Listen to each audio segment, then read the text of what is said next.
we completed 3 topics yesterday. The first was the basic concept of environment along with environmental conservation. Then we spoke about the pollution related aspects that are asked in the exam. And then finally we went on to environmental degradation. So 3 of the topics were complete. Today we're going to talk about 2 topics. One is the conservation of natural resources and the other is climate change, impact and responses. So these 2 topics are going to be covered today. Again, I'll just remind you that this is the main stage. We don't have much time to go into a lot of the background or the basics, but we'll just try to understand the basic concepts, know the relevant data and understand how it can be implemented within the answers. The whole point of these lectures is for you to be able to implement whatever is being taught, and it is being taught in a way that you can easily implement it into your answers, and that has to reflect in your tests and it has to reflect in your answer writing practice that you should be doing. So the basic ground rules of the environment questions remains the same. Again, we have to have an introduction which catches the essence, the concept or the definition, whatever is being asked, or you could begin with the recent context. Then the body can have various kinds of frameworks that we already saw yesterday, the various level approaches or the stakeholder approaches, or dividing it into the components of an ecosystem. So all those basic frameworks are going to be used. The answer has to be structured with its issues and its way forward. And finally, a conclusion, preferably using keywords like sustainable development with a particular sustainable development goal and its sub-goal preferably, along with keywords like Viksit Bharat or just energy reliant India, Atmanirbhar Bharat. All those things are going to be the fodder for your conclusions. So with pre-ready-made fodder, we are going to continue on to these 2 topics now. Let's begin. So we'll begin again with the analysis that we did yesterday. We looked at some of the topics, environment, biodiversity. Today we're going to talk about climate change, global warming. We looked at the conservation topics yesterday regarding the conservation of environment. Today we're going to look at this peak. And this is a significant peak in your exam regarding climate change as well as global warming. These keywords are repeatedly asked and various aspects on them in a very, very predictable manner. You can easily predict whatever is going to be asked, and if you have that certain data, that fodder, that will easily be repeatable in many of your answers. So don't have to worry about that. Apart from that, what we're going to look at today is this part where we're going to talk about the conservation of natural resources. Regarding the conservation of natural resources, which was sort of an intersection between a geography and an environment topic, we have to look at the trends. What the trend suggests is one thing, that energy resources are the maximum asked topics from this area. So we are going to begin with the first topic, that is conservation of natural resources. Now let's do a bit of background analysis. What do we have to study within this topic? This topic contains an intersection of geography as well as environment, wherein the part which is usually repeatedly asked by UPSC is not very, very broad. There are a few certain topics and certain keywords that UPSC focuses on when it comes to resources and environment in GS paper 3. Number 1, what is repeatedly asked is regarding the Arctic, the Antarctic and the cryosphere. So these frozen areas of the earth, they are usually asked repeatedly by UPSC in the context of their resource development, in the conservation of their resources and so on. Another part that is repeatedly asked is solar energy, wind energy and in general renewable energy. So energy resources is the other part, and within energy comes renewable energy, solar, wind, geothermal, green hydrogen, any such sort of renewable energy that you can think of, all those are repeatedly asked by UPSC. Apart from that, the general policy of India regarding adoption of renewable energy, that is also a repeated theme. So India's energy policy, the issues and a way forward. Many years back, UPSC asked a question where they asked the candidates to formulate an ideal energy policy for the future. So such questions need to be answered using the recent current affairs, the basic trends and the basic environmental and economic logics, which keep in mind various themes like sustainable development. So if you have a basic idea of the initiatives that are being undertaken for the cause of sustainable development, for meeting any of the environmental goals under the Paris Climate Agreement, then you can use all of that as a fodder to formulate such answers. So certain out-of-the-box questions can also be expected. Apart from that, there are certain new developments in this field like new NDCs, NDC 3.0, which India has recently submitted. The Union Cabinet has approved it and now it will be submitted to the Paris Climate Agreement authorities for further verification, and now that will be our statutory targets which we will have to comply under the Paris Climate Change Agreement. So all these topics are repeatedly in news. Next keyword that we have to focus on is energy crisis.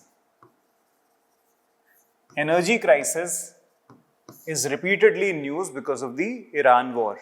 And because of that war, a lot of the prices of various energy commodities like LNG, like petroleum, all of these have gone up in the world market as well as in India. And that is also leading to strain on our foreign exchange as well as our strategic resources that we have in cases of emergency. So because of that, there is an impending energy crisis, and that can be asked from multiple perspectives, from a global perspective or even an Indian perspective. Within the energy crisis topics, we can be asked to mention certain such potential energy resources which can help tide over this crisis in the future. So we'll have to focus on the various new renewable energy resources and new technologies like small and modular reactors, like green hydrogen, pink hydrogen, blue hydrogen, right? Along with that, we have to focus on electric vehicles, carbon capture, utilization and storage technologies. All these topics are then asked by UPSC across years, but they all form a part of this whole basket which contains the conservation of energy resources as its core main subheading. Sometimes UPSC might also ask you, and it is already asked, to compare India's energy mix with a growing superpower. That is, they wanted to compare India and China in terms of their energy policy and their energy and the progression of their energy goals. So, such a comparative analysis can also be asked. Rural energy supply, rural energy needs can also be asked. How rural energy policies should be framed, what should be the ideal mix to power the rural areas of the country. So, these are the core subtopics that might be asked. What you have to look at is nothing but, the basics that you read in your newspaper, in your study material, combine them with issues and way forwards, and that is going to be your answer on any of these topics. Definitely some conceptual understanding you are going to need, but overall there is no such technicality here. Few topics regarding India's energy policy, India's energy resources, that is what the core theme is going to be. So it sounds like they're going to ask about conservation of resources, but it's heavily dependent on the energy resources. Apart from that, other resources like forest resources, wildlife, water, they form the major chunk of questions that are repeatedly asked. Apart from that, land resources, soil, minerals, they also form another bucket. From this, the water resources part has to be prepared every year, because every year there's going to be a question on water, whether in the form of your GS1 question, in the form of a GS3 question, or it might be asked as a case study in your ethics paper regarding water scarcity and water issues. So environmental justice is closely linked to the water scarcity and the water crisis. So those points have to be covered in these subtopics. This is going to be a brief overview of what we're going to look at. So let's begin.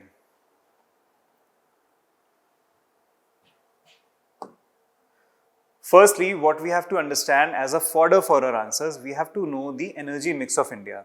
So the present energy mix of India has to be understood as a pie chart, and this can be very well and easily reproduced in your mains answer copies. So make sure that you remember this. It has been given in your notes as well. So this pie chart needs to be made wherein the current energy mix of India, what powers India, and there are two aspects to it. One is the installed capacity aspect of it, that is how much power generation capacity is installed in which format. And the other aspect is how much power is actually generated from these plants.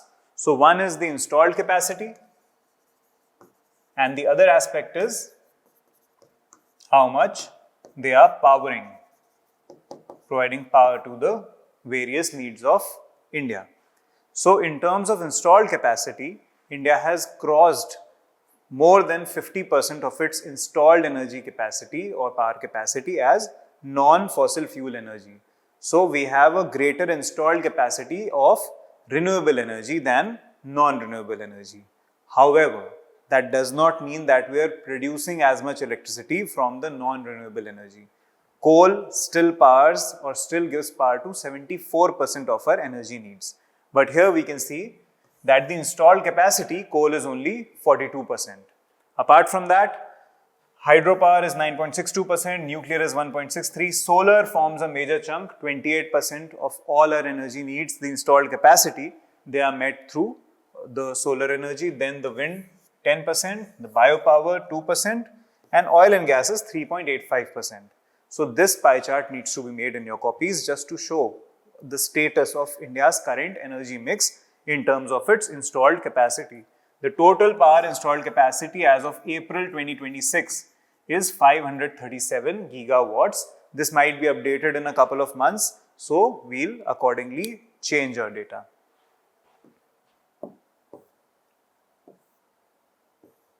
Next, we look at the source-wise electricity generation data.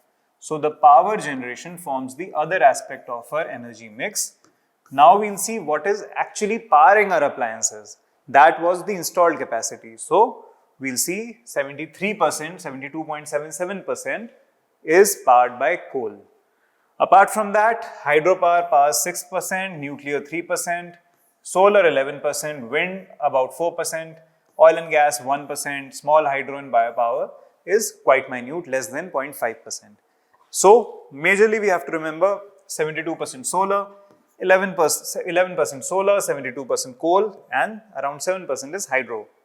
This is the actual power that is being generated and the proportion of it that we are using in the form of our household appliances, industrial uses, agriculture, etc. So this data, these two data are quite important when it comes to the topic of energy resources while talking about the conservation of resources.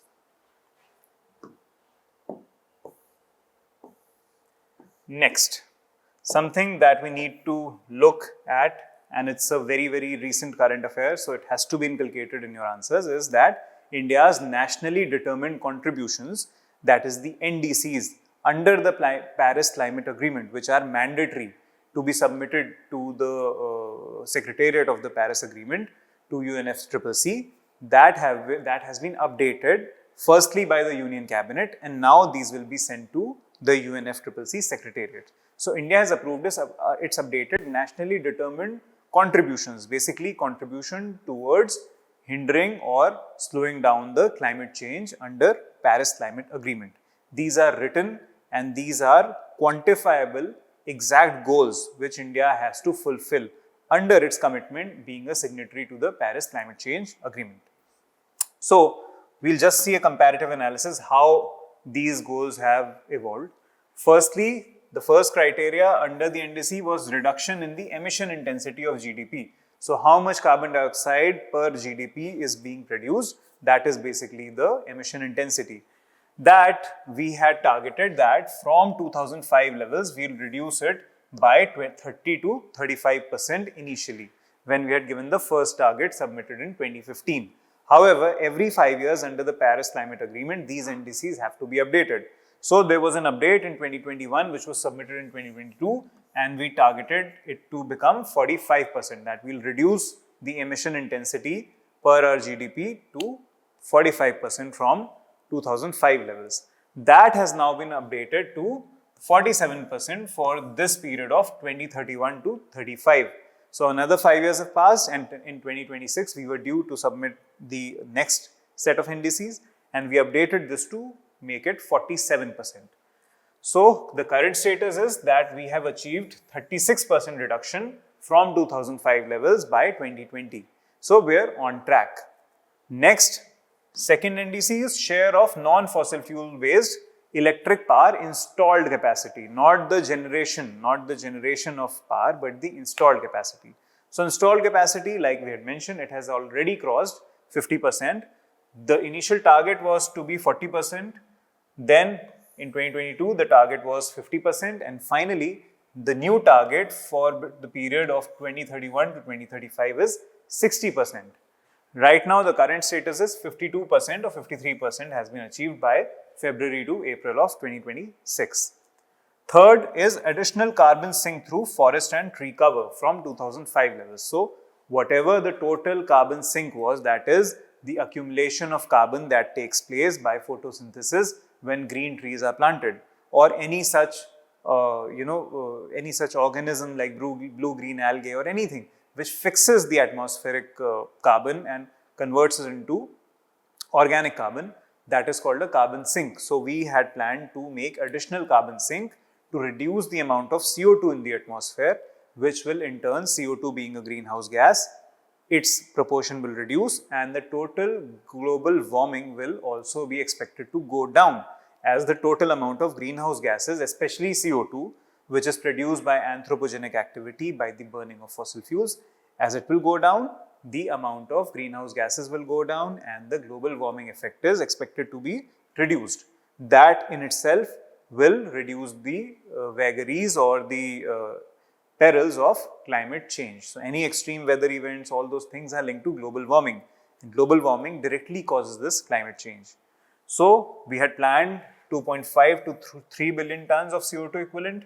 Then we updated it again to 2.5 to 3 billion tons of CO2 equivalent from 2005 levels, and finally now we've made it 3.5 to 4 billion tons of CO2 equivalent. So this goal we have achieved up to the level of 2.2 billion tons equivalent by 2021. So again, most of these NDCs we are on track to achieve them. This is an important update, and this could be asked directly in your exam, or it has to be used just to show India's perspective or India's policy towards climate change.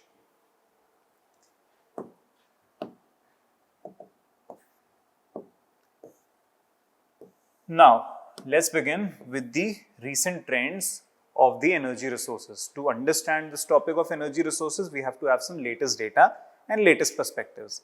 That is the core demand. If we have that, then we'll easily be able to sort of inculcate these in our answers. So, we can look at this from resource to resource. So, India's total installed energy capacity, I had already told you, it stands at 537 gigawatts. Non-fossil fuel capacity has exceeded 291 gigawatts, more than 52%, and coal still dominates the energy generation at 72%, while it represents very lesser share of installed capacity, around 42%. So this data is very, very important. Then as we move from resource to resource, we'll see what the trends are. Firstly, regarding coal and thermal power. So the total coal reserves, we have the 5th largest coal reserves in the world. Apart from that, 80% of India's coal is produced by Coal India Limited, which is a public sector unit undertaking. Thermal installed capacity is 228 gigawatts, and issues like Jharia coal-fired fires are still hampering the environmental aspects of the coal sector. So basically, the coal sector is highly dangerous to the environment, from coal mining to the use of coal in the power plants, which causes atmospheric emissions of toxic gases and fossil fuels and the carbon dioxide, greenhouse gases like carbon dioxide. So these aspects need to be inculcated in your answers. These data are quite important and you have to keep a note of all of these. Now we look at the issues that hamper the coal sector. One by one, we'll see each resource, the issues and the way forward. So the main issue is environmental damage, as we spoke about. issues like the Jharia coal fire, acid mine drainage, having a very low pH. So basically whatever coal mining is being done, whenever the coal is washed or processed near the mine, then there are acidic waters that are released, and they are released into the underground aquifers. Those underground aquifers, their pH gets lowered, and the groundwater quality gets quite bad, deteriorates in a bad way. Something called fugitive dust, it causes silicosis in miners. So all these health and ecosystem impacts are big issues. Apart from that, thermal efficiency gap. The average plant load factor of Indian thermal plants is 55% versus the global best practice of 85 to 90%. Basically, the Indian power plants are quite inefficient in their processing of coal. Water intensity of coal based power is quite high. 2 to 5 liters of fresh water per kilowatt hour produced is usually consumed by the power plants. Apart from that, the development dilemma remains. Coal mining is still economically unavoidable, but it displaces tribals and vulnerable sections of the society. Captive plants or captive power plants are those plants which actually use whatever coal they can get, and they are quite inefficient in their own way. Apart from that, coal conservation deficit is there. India wastes 15 to 20% of coal, whatever it is used in the power plant. So again, inefficiency of the power plants, poor technology, all those are quite critical issues. Way forward for the coal sector, supercritical and ultra supercritical technology. So to conserve the coal resources, an important way forward is supercritical and ultra supercritical technology, that all the new thermal plants should be mandated having a certain large capacity to become supercritical or ultra supercritical in nature. So basically, supercritical plants have a higher efficiency, a higher thermal efficiency, and that will lead to conservation of coal resources. Apart from that, the coal washing mandate should be there. The washery should be compulsory before using the coal. Washing actually removes impurities, and it helps reduce the emissions that are caused due to burning of the coal, and also reduces the losses during transport. Then coal capture, utilization and storage technology should be used. Basically, this technology utilizes whatever carbon dioxide is produced from fossil fuel burning to other purposes. It can be diverted for maybe soda bottling. It can be diverted to be stored in underground aquifers. It can be diverted into biorock technology, and so on. So the carbon dioxide that is produced, it should be captured, stored and utilized, and all those technologies, when they work in an integrated manner, then that is called carbon capture, utilization and storage technologies. So they should be used. Apart from that, transition funds, phased retirement of old plants, and acid mine drainage, passive treatment, all these things are key way forwards for making the coal sector more efficient and reducing the wastage of coal resources. Next.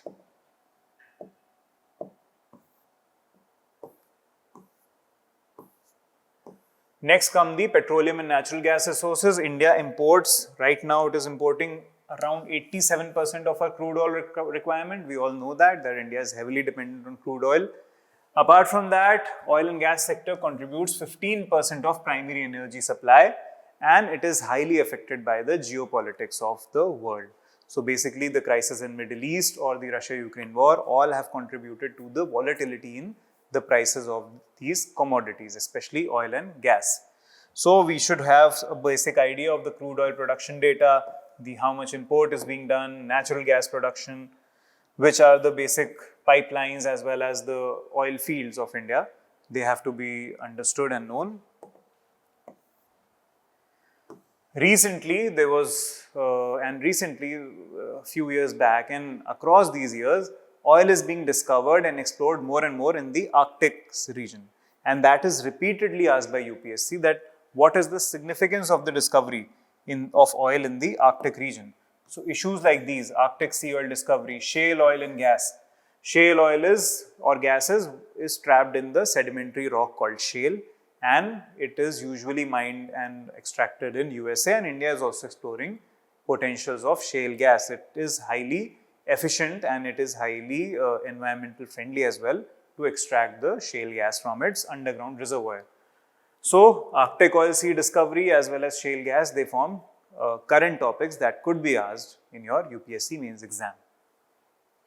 Issues regarding the oil and gas sector, again, similar issues, the vein of the issues remains the same.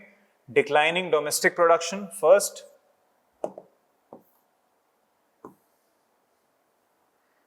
Then high import dependence, again, India is highly dependent.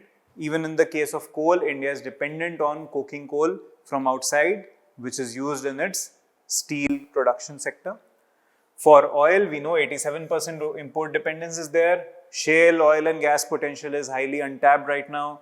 The refinery and production spatial mismatch occurs. Petroleum refineries are not near the crude oil producing areas. This has been repeatedly asked by UPSC in its questions, that why such a mismatch exists. Again, it exists because of market reasons. So, if we have an idea of industrial location theories, then we know that either the price of raw material or the nearness to market, these are the two main components which define the industrial location of any commodity. In the case of petroleum, the market nearness is a greater pull factor than the nearness to raw materials. Why? Because crude oil is processed and made into highly diversified products. So, as it gets diverted into 10, 20, more than 50 products, for example, then the use case is also quite diversified. And only a market is the place where there is aggregation of all the buyers. And since all the buyers are aggregated at the market, the overall cost of production and the cost of the final cost of the crude oil, that will also go down near the market.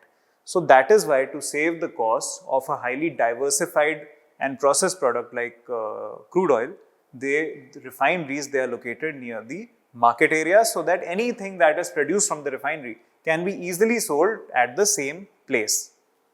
So, this is the basic concept. Apart from that, there are environmental risks in the offshore areas. Then the Arctic Sea dilemma, 90 billion barrels of Arctic oil. It offers great economic benefits, but at the cost of the environment. So, that dilemma exists. There is a natural gas infrastructure gap. Our city gas distribution doesn't cover the whole of the country. The pipeline grid is still incomplete and there is uneven distribution of mineral oil across the world. This has already been asked by UPSC, that what is the implication of such an uneven distribution of mineral oil. Again, we can see it from a very, very GS paper based perspective. We can see it in terms of geopolitics, all the conflicts that are occurring. We can see it in the context of technology. We can see it in the context of economy. So, all these are various implications of such an uneven distribution of this resource. Next, coming to the way forward, the policies regarding oil exploration like HELP and OALP, that is open acreage licensing policy and hydrocarbon exploration licensing policy, they need to adopt revenue sharing models so that private sector is encouraged to participate in this, private sector being more efficient and using better technology. Next, shale gas has to be promoted. Strategic petroleum reserves have to be expanded. We have currently not great reserves of the strategic reserves of petroleum. They have to match what is recommended by the International Energy Agency. It recommends a 90-day import cover. What we have is lesser than that. Then gas grid has to be expanded. Renewable energy has to be integrated in our energy systems to reduce the demand of oil. And Arctic areas should be explored with diplomacy, with using multilateral approaches, using the Arctic Council, and also including the local stakeholders, the local communities, the local tribals or the various communities which inhabit the Arctic areas, and without their consensus, Arctic should not be explored in an unfettered way. So, all of this comes under the part of oil and gas. Moving on, hydropower is also repeatedly asked. Again, we need to have a certain basic data on it. India has a potential of 1,48,000 megawatts. of which only 47 gigawatts, that is 31%, has been harnessed. So 69% of India's potential hydropower capacity is yet to be harnessed. This can add as a great introduction in hydropower, in a hydropower basically question. Then hydropower powers only 9.62% of installed capacity and only 6% of actual generation. So again, there is a mismatch. Installed capacity is higher, but the actual generation is not that much. Again, it is dependent on seasonal rainfall and it is dependent on the availability of abundance of water in the reservoirs. So it's a classic case of climate change directly impacting the resource of hydropower. So next, we have to have some certain data on the basic hydropower potential, installed capacity, how many projects are there. Now something called the pumped storage projects, this needs to be included in your answer in any way forward, because pumped storage project is the next technology that is going to fill the gap in terms of hydropower in our country. So what is pumped storage? Pumped storage is basically using energy to pump water to a higher level and then that being used to run the turbine. Now, which energy should ideally be used? Ideally, renewable energy should be used to pump this water back up to a higher level like solar energy. So, basically pumped storage is just to create a self-fulfilling cycle of hydropower by the use of renewable energy. So, this can act as a great augmenting factor in the increasing hydropower capacity of our country. So, India's pumped storage potential is 96,000 megawatts, and while right now only 4,800 megawatts is operational. So, this data needs to be remembered. Case studies like that of the Tihri Dam, the Salal project on river Chenab, which is very important this year because last year the Indus Water Treaty was put into abeyance. So, Salal Dam, which was part of that treaty, being on the Chenab river, now India has full control over it. So, this is going to be accelerated and it's going to become a future boon for the energy needs of the region. Apart from that, all these things, the various initiatives taken by the government, they need to be remembered in case of the hydropower. Issues again, environmental issues like social displacement, like the forced migration of communities, that has to be taken into account. Economic issues, the various issues of environment relating to submergence of the forest areas or just the disruption in the natural hydrological cycle. All these are important issues that need to be addressed. The hydropower project also take long gestation periods, and there is also the issue of various inordinate delays like squatters who basically take up a project and they do not proceed on it and wait for someone else to come up and cover it up. So all these legacy issues dominate this field. Seasonal variability of rainfall is again a big issue. Reservoir based plants face siltation and 26% of India's dams are 50 years old.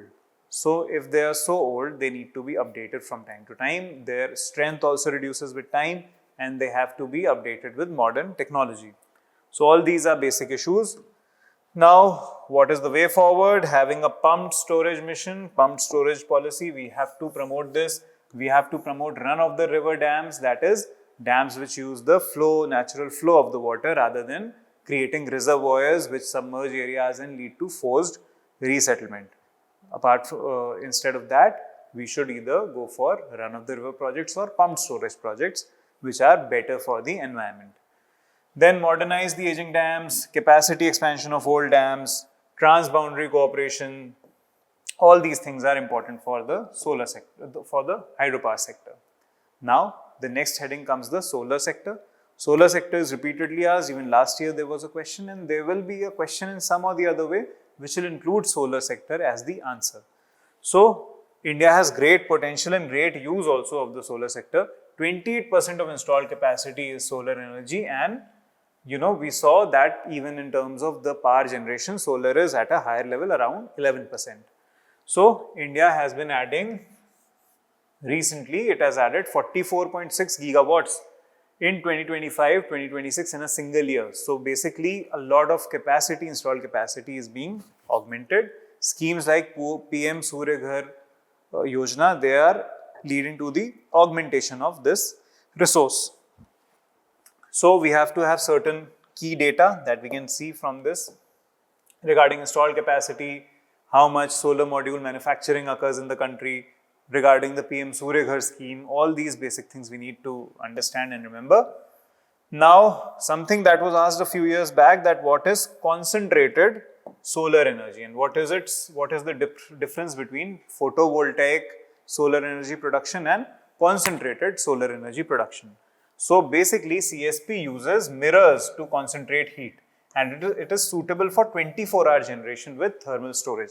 So the conventional solar photovoltaic modules are dependent on direct sunlight, but here this concentrated solar power, it uses mirrors to generate electricity all the day for all 24 hours.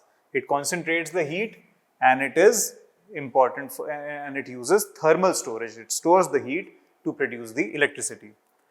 Then the solar potential of India is very important, and we have to know the basic data regarding that 5,000 trillions kilowatt per year in incident solar energy that we receive, and our potential is of 748 gigawatts. Moving on. Issues regarding solar energy. Again, intermittency, like in the case of hydropower, that the rains are intermittent, here the sunlight is also intermittent. So intermittence causes this break in supply and causes great variability. Apart from that, grid instability, massive surpluses during the day and no production of solar energy during the night. It causes great inefficiency and problems within the grid, and it leads to instability. The green energy corridors, they lack the ability to transmit such energy over long distances, and we need to augment our storage capacities. So basically, battery storage and storage of the solar energy is the biggest issue here, because a lot of sunlight is available, but very little of it can be actually harnessed at the same time. So we need to store this excess which we get during the day. Then the issue of land acquisition, then the DISCOM payment delays, import dependency on the upstream parts, whatever the photovoltaic cells or the modules that we have to build, we only assemble it here, and most of them are imported from countries like China. Then disposal of the e-waste, of the electronic waste of the solar photovoltaic panels is also an important issue. And regional disparity, especially in areas like Northeast, which receive less sunlight. Again, the way forwards remain very, very simple and pertinent. Number one, mandated storage co-location. Legally require all new utility scale solar projects to integrate pumped storage projects or battery enabled storage. Basically, there are large batteries which are able to store the excess solar energy. So they need to be legally mandated, and energy storage obligation has already been notified. Now, PLI for upstream components, that is the production linked incentives, should be given for upstream production of the production of upstream parts of the solar value chain. So upstream part basically includes the photovoltaic cells and the various transistors, etc. that are used. So polysilicon wafers, ingot manufacturing, etc. they need to be done. Polysilicon wafers are the basic wafers on which the ingots or the circuits or the basic wiring runs. So they need to be scaled up using the production linked incentive. Then agrovoltaics is a great way forward, basically co-locating the solar panels along with agricultural fields. So that will lead to, number one, 30% yield increase, and along with that a dual use model wherein solar energy will also be produced. A similar thing can also be done over water bodies to conserve the water in them. So green energy corridors are needed. Green energy corridors basically use high voltage DC current lines, and they are able to transmit the energy from these renewable energy sources, and they can help transmit the energy from the solar surplus states like Rajasthan and Gujarat, which have a greater solar incidence, being on the western part of the Indian subcontinent than the northeastern part. So they can help transmit that energy from the surplus areas to the deficit areas. Next, recycling of the panels and floating solar expansion. So floating solar power plants above the water bodies, they need to be expanded, and the other part is the recycling of solar panels, they need to be promoted. So any question regarding solar and wind, solar and hydrothermal, you have to use these points. Next, we come to wind energy. India has the 4th largest installed capacity of wind energy. We have great potential also, 56.4 gigawatts installed capacity, but the spatial spread is limited. Why? Because wind does not blow equally across the country. There are certain areas which have a more natural predisposition towards being windy, whereas other areas the wind is not that consistent or that fast. So that is the issue. We have a wind potential on offshore areas of 70 gigawatts, and there are certain examples like the Mupandal wind farm, one of Asia's largest operational onshore wind farms. They can be included. Apart from that, we have to see states with the highest wind resource: Tamil Nadu, Gujarat, Rajasthan, Karnataka, basically peninsular states, the coastal states, where there is consistent wind that is blowing all across the year and all across the day. So we have an offshore wind policy. India's first offshore wind policy was launched in 2023. Now the basic issues, again, a limited spatial spread, 80% and more than 80% of exploitable wind resources confined to only a few states. The plateau areas and the Indo-Gangetic plain, they have very limited spatial spread of this wind energy. Next, the speed threshold is quite high. Commercially viable sites require sustained wind speeds which are quite high. That is not being able to met across the areas. Then land availability, the deficit, and again transmission issues, like the same case with the solar energy. Transmission is not well established. Offshore plants have a high cost, and again inefficiencies in the wind power plants. Way forward for this, basically reusing the old wind farms. Offshore wind mission has to be scaled up. Hybrid wind and solar power plants are needed, which can help save the land as well as use it more efficiently, because all these renewable energy sources, they require great land availability, and as land is scarce in a country, that is why we need to ensure greater use. So dual use of solar and wind hybrid parks, that can be done. Wind atlas should be expanded, and it has to be, the more data and more real-time monitoring of winds is needed to be done, so that we can understand hotspots of areas where we can establish wind parks. So these are the way forwards for the wind sector. Now there are other energy resources that can be asked, like nuclear energy. This year the Shanti Act that was recently passed had deregulated the nuclear sector, and we have also set targets such as by 2047 we are targeting to expand our nuclear power generation capacity. Right now we are at around 7.8 gigawatts, 7,400 or 7,800 megawatts, which is 1.63% of our total energy installed capacity. That has to be expanded, and we are targeting it to become around 100 gigawatts by 2047. So there are some key factors. This is the installed capacity. What is the actual generation share? Here the generation share is more than the installed capacity. So that is a good thing, but that means that the plants have a higher plant load factor. There is greater load on a limited number of plants. Next, we know that we have the world's second largest reserves of thorium, or the largest reserves of thorium. Uranium also, we have high reserves, top 10, around 11th or 12th largest reserves of uranium. So overall we have good reserves, but of thorium, not of uranium. Then there are certain case studies such as the Tarapur atomic nuclear power plant and other nuclear power plants that have to be remembered and mentioned in your answers.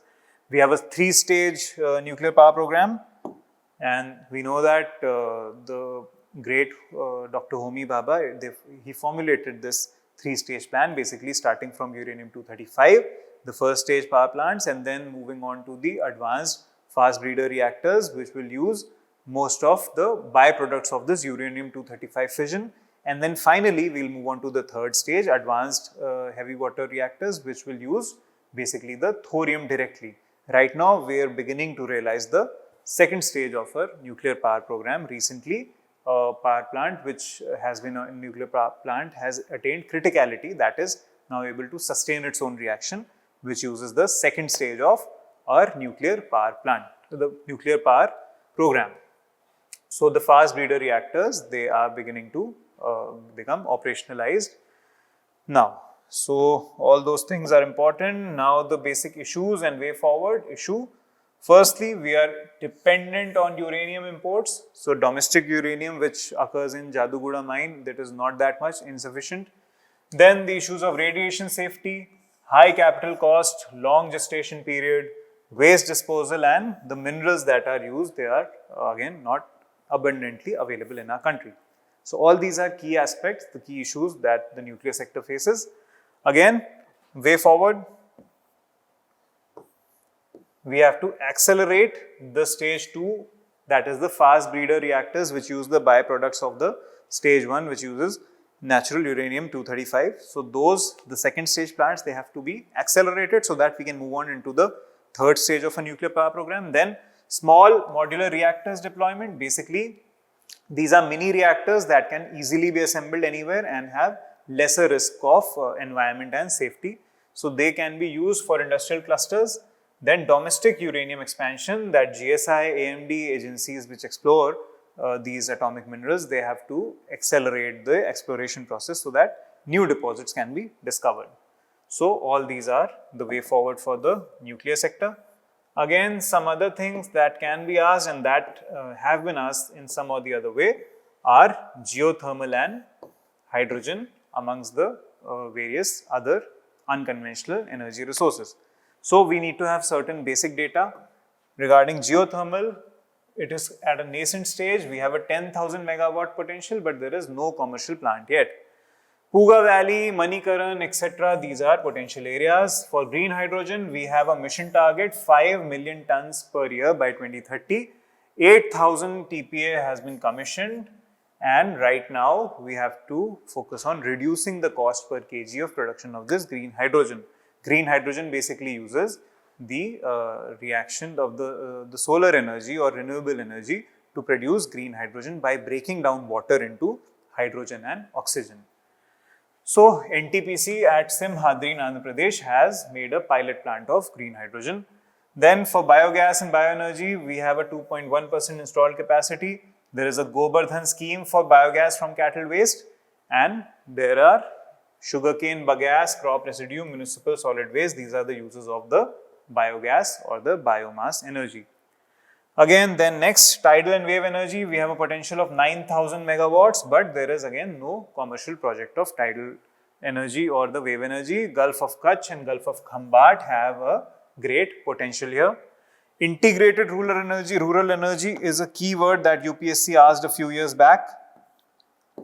We have to understand what it is. Basically, these are village energy security program which uses multiple sources of energy that are abundantly available in the rural areas. What is available there? There is abundant solar energy, there is abundant biomass energy, abundant wind energy, and so on. So all these can be used and in an integrated way can be used to provide energy to the rural areas. Even micro hydro projects, small streams of the village, they can be harnessed here. Next, hydrogen as a future fuel was a keyword that was asked by UPSC. So hydrogen has been acclaimed as the fuel of the future. Why? Because if we are able to produce green hydrogen or pink hydrogen, then it has a great energy efficiency. It is zero emission, it has a high energy density, and it can be used for multiple purposes to power few vehicles, to power industries, etc. So it has a great diversified use and has great energy density as well. So these are the core topics that we needed to cover from here. Next, moving on to the topic of energy crisis and energy security. Now, from here, the Commission is expected to ask you certain questions regarding the current geopolitical crisis. They can ask you questions on framing India's energy policy in a way that we can tide over the energy crisis. So now that we have data and information on all these energy resources, now it's easier for us to just make this policy. Whatever way forwards we've learned all across this topic, they can be easily used to formulate an ideal energy policy for the future. So there are certain dimensions of vulnerability regarding the energy crisis that need to be addressed. There is peak load and supply gaps. Basically, the peak demand is at an all-time high. Even these days, it's the month of June 2026, and you can see that peak electricity demand is exceeding all the records. There is a regular 5 gigawatt deficit from 10 p.m. to midnight when the solar energy input drops. Extreme seasonal weather shocks are there, and concurrent summer heat waves as well as winter freezes all across the world. They complicate this energy dynamic across the world. Next, fossil fuel base load dependency. So coal is again 74% of all our energy generation. That is a big issue for the future because coal is a limited resource and it also creates emissions which are leading to global warming and climate change. Next, grid infrastructure stress. The substantial renewable energy was curtailed because of the limited ability of the grid to integrate renewable energy. So the grid has to ensure that it can integrate renewable energy with it so that it can distribute it throughout the country.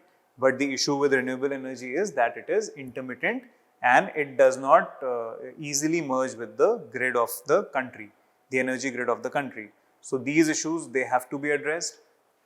Next, DISCOMs are under financial stress. Basically, the electricity distribution companies, they are under great stress because of unpaid dues and inefficiencies, which lead to lesser economic recovery from the distribution of electricity. Now, what are the NDC commitments? We've seen, we have updated the NDCs, 47% and 60%. These targets, they need to be remembered and they have to be used in your answers. So, we'll just understand what is India's current energy policy frameworks so that any question on it can be easily addressed and all these aspects can be used by you to formulate a good answer. So, firstly, we have an integrated energy policy which was framed in 2006. Basically, this energy policy spoke about integrating the various resources. So, again, we'll look at the energy policy in an integrated way. This was made in 2006 and it targeted 1 billion households to be given access to affordable energy. It covered all energy sources from renewable to non-renewable. So basically that is the integrated energy policy of our country. Then the National Action Plan on Climate Change, that was based on this integrated energy policy.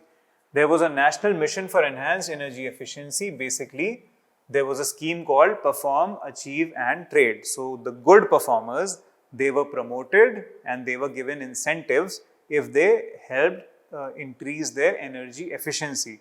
Those performers were basically industries who at a large scale were consuming the energy. Now this has been replaced by carbon credit trading scheme. So now we have moved on from PAT to CCTS. So let's just look at that because that can be easily asked this year. What is the difference between PAT and CCTS?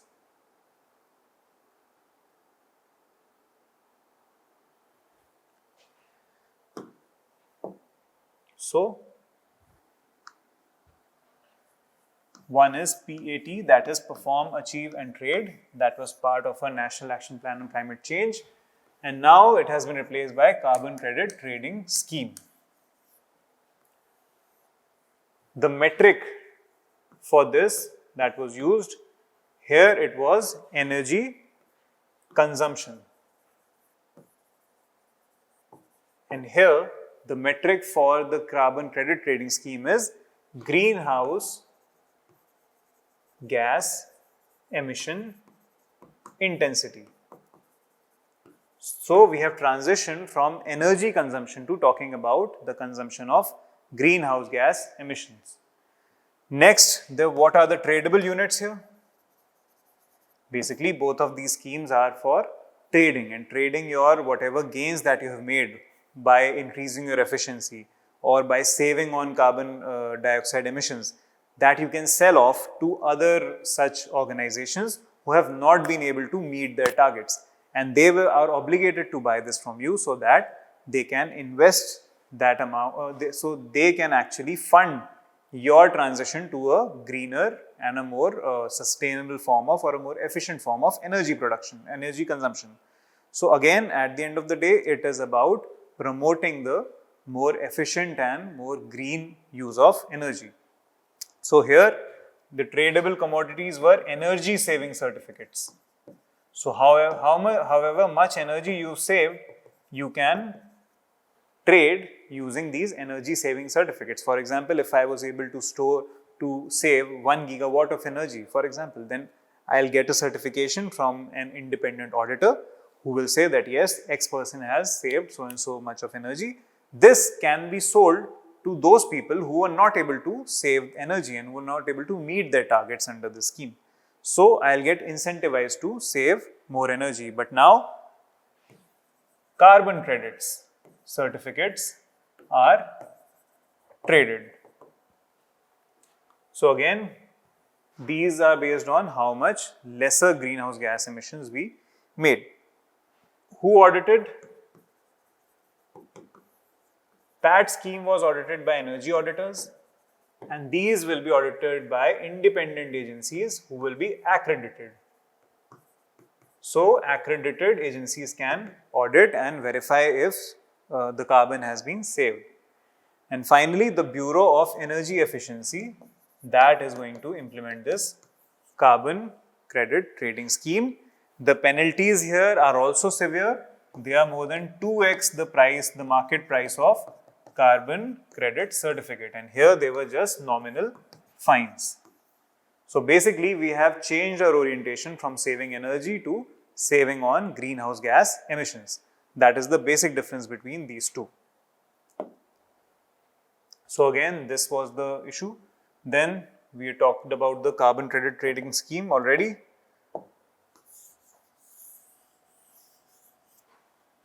We have our renewable energy targets under the NDCs.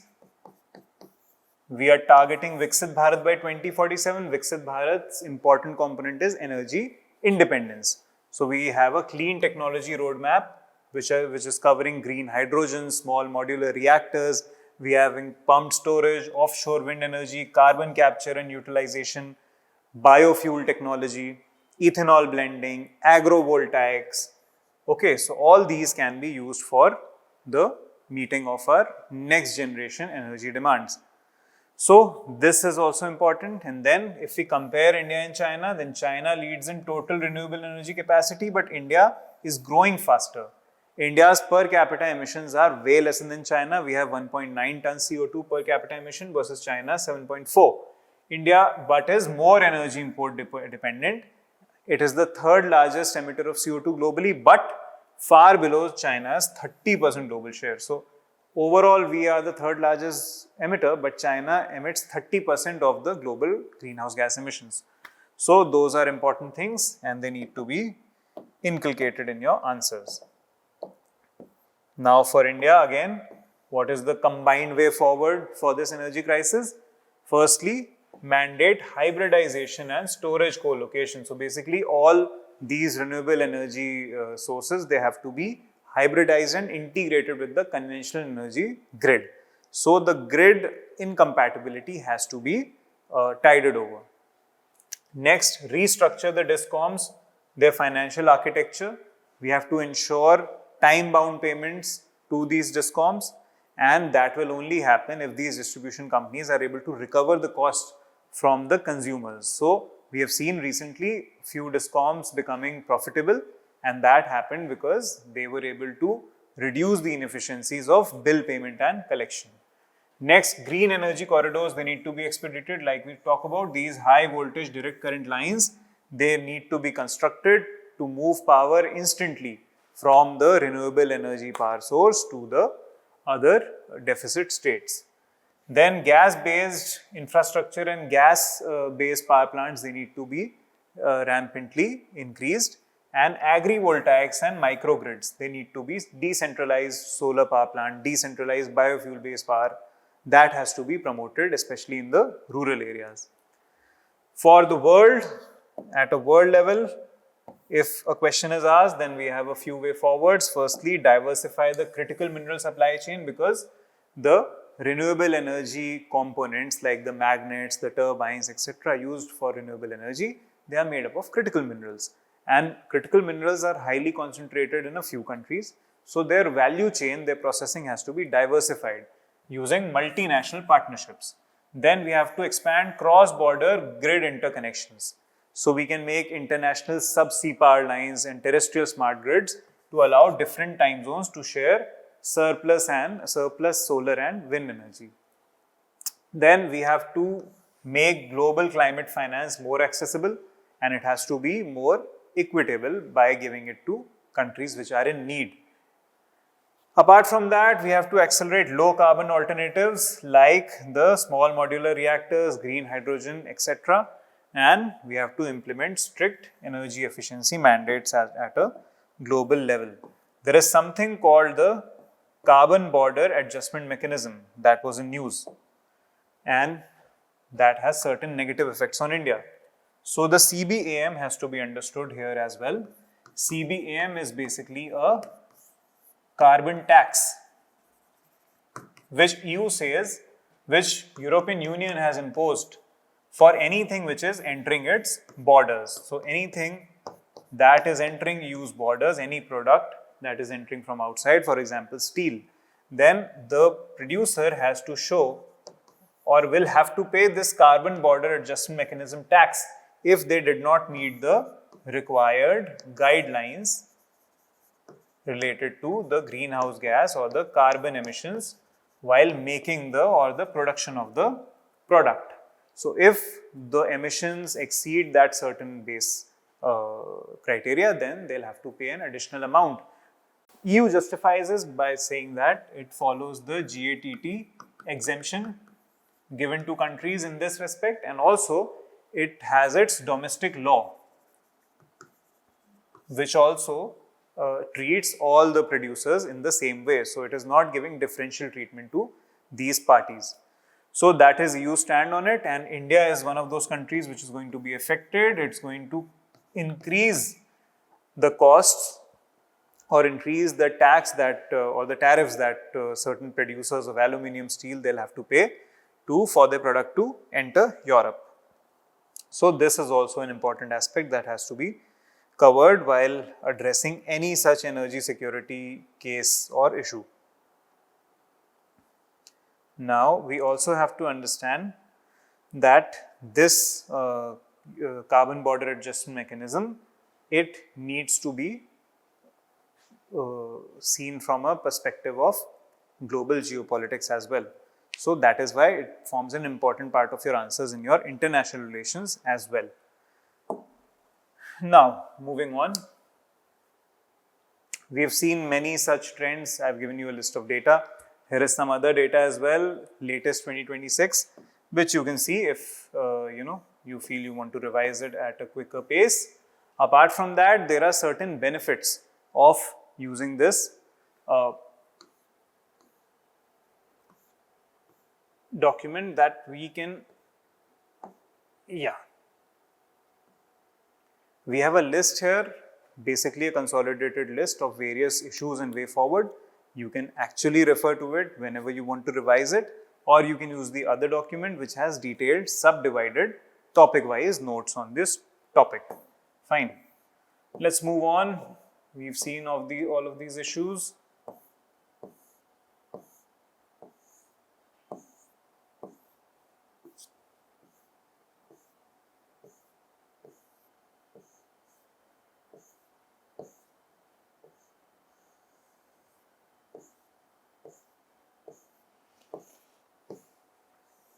One thing that is going to be an important aspect of all the environment answers, because it is a common theme that is asked in the environment paper, is the conflict between environment and development or technology.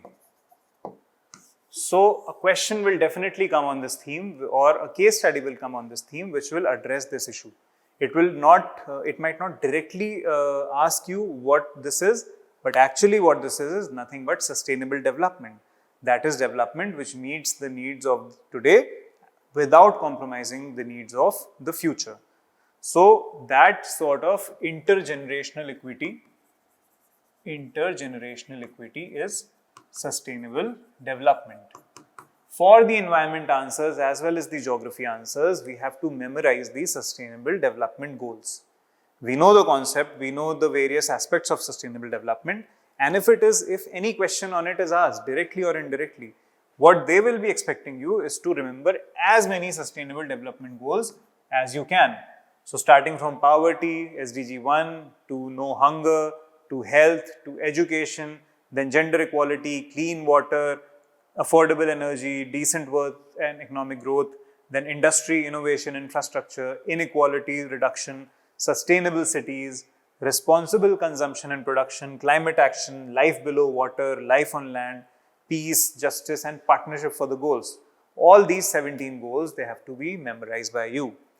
Apart from that, for your mains answers, especially for the conclusion part, you have to ensure that you remember the sub goals as well.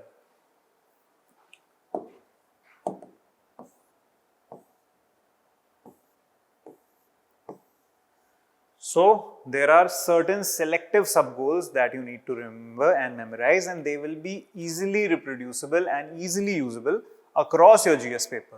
GS itself has become quite an integrated paper these days. There can be no clear distinction between a question. There is hardly a pure environment question or hardly a pure geography question. Sometimes environment will be clubbed with science and technology. Sometimes geography will be clubbed with environment. Sometimes both of them will be clubbed with history. So you will have to make sure that when you read GS, you read it in an integrated way. For that, and to provide fodder to your answers, sustainable development goals and their sub-goals are a great tool. We'll look at a few of them. First is SDG 1, that is no poverty.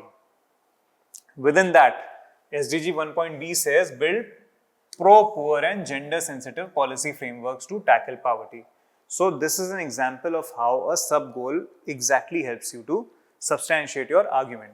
Then SDG 2 is zero hunger. Within that is 2.3, that is double agricultural productivity and incomes of small-scale food producers. So any question on agricultural productivity or food scarcity, food security, the conclusion should have SDG 2.3.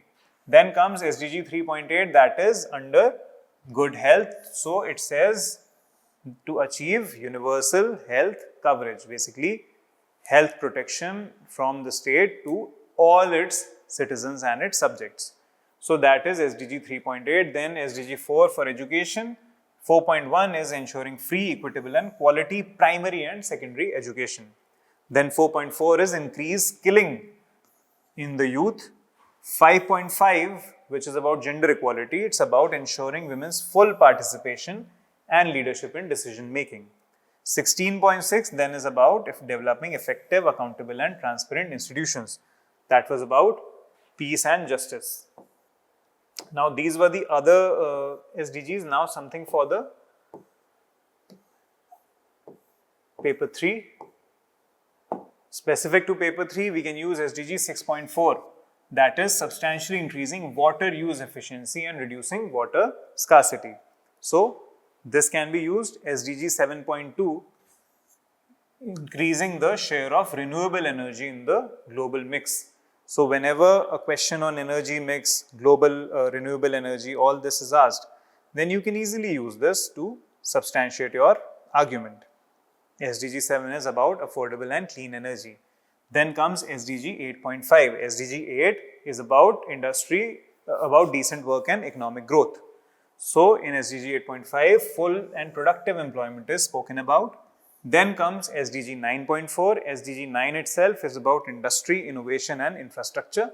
9.4 is retrofitting industries to make them sustainable and resource efficient. Again, that can be highly useful in environment answers. Then comes SDG 10. SDG 10 is basically about reducing the inequalities.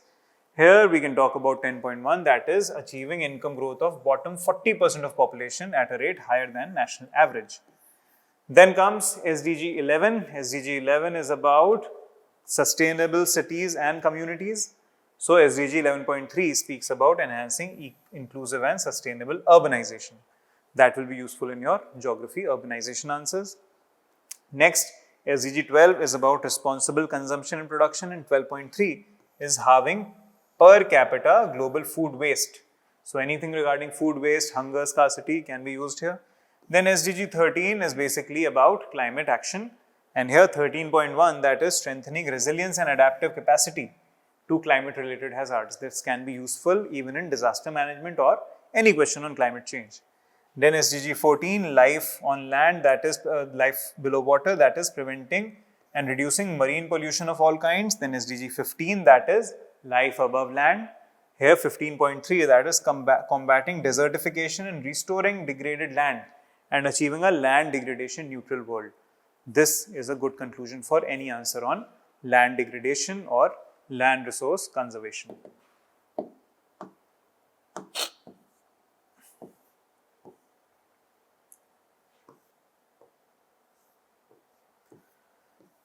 Now we've spoken about the resources related to energy. Now let's come to the other natural resources.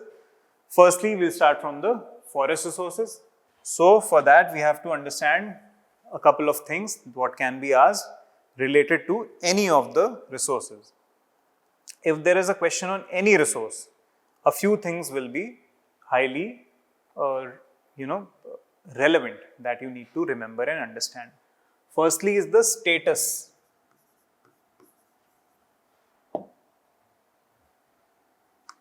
Regarding the resource questions, number one, the status of the resource. So any resource that we've read till now, we've made sure that we focus on knowing the current status of the resource, especially at an India level. Then the impact of climate change on that resource.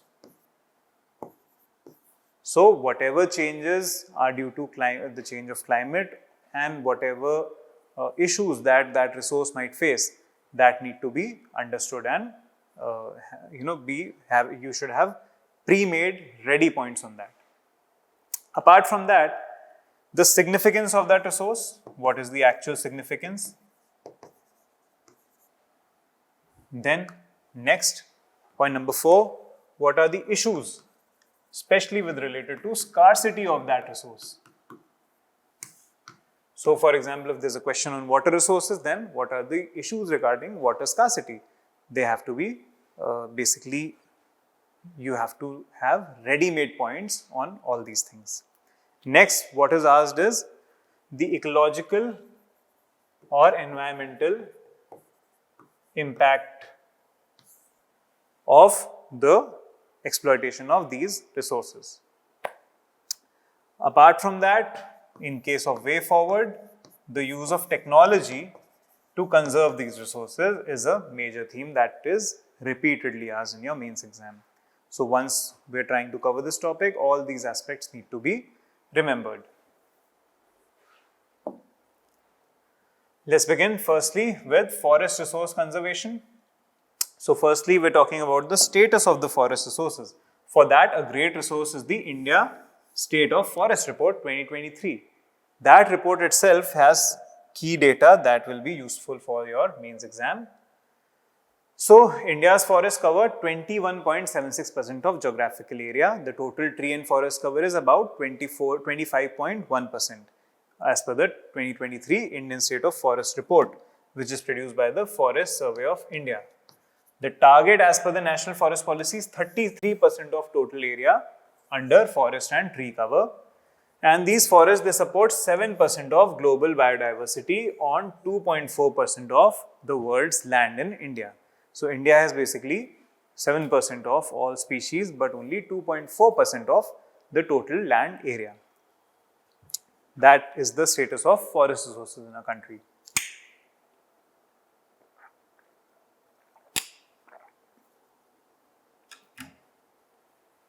Next, some data. How much forest carbon stock is there?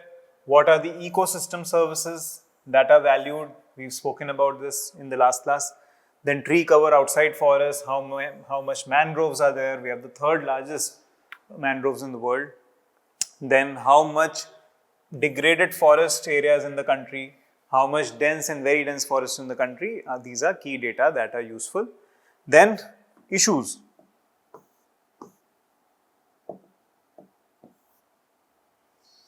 When it comes to issues, again, deforestation and degradation. For example, coal mining diverted 68,000 hectares of forest in the decade of 2020 to 2020.